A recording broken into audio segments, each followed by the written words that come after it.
In this short video, I'm going to talk to you about how you could use a timer to chunk your work into small bits so that way you can handle a big project or a big task in a very comfortable and easy way. My name is Rosanna Hernandez. Welcome to Efficiency and Organization. On this channel, we talk about everything to do with planning, having good systems in place, having good time management, so that way you can accomplish and achieve a lot more in your life.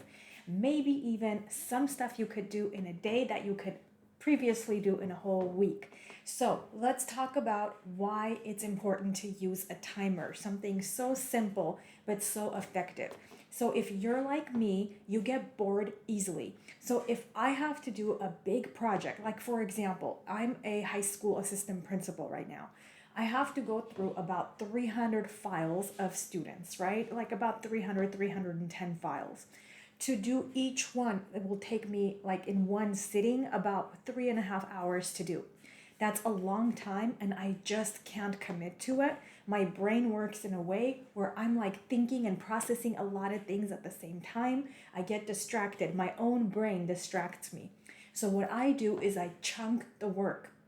I break it into smaller, doable pieces. I set a timer for about 10 minutes. So I give it my full focus for about 10 minutes. Then I take like a 2-minute brain break.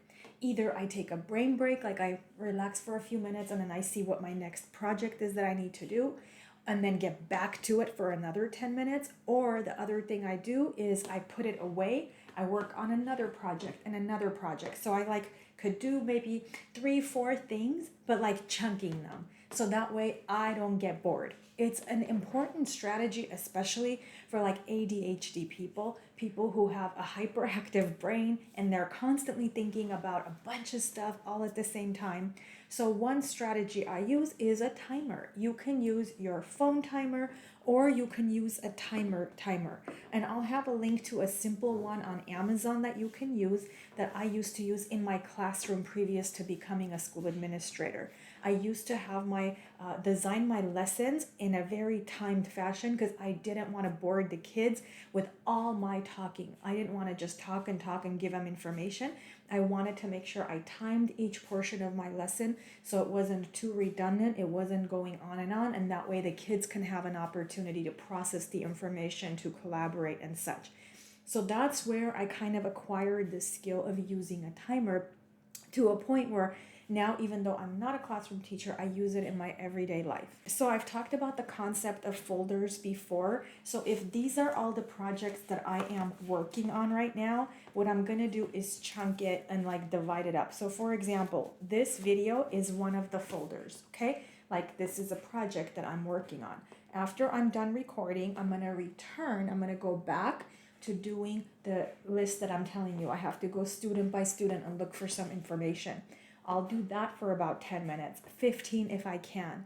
Then I'll go to another project that I have here. So I have like 5 different ones here. They don't all take that much time, but you know what? At the end of the day, I can work on all this. I know that some people don't need this strategy.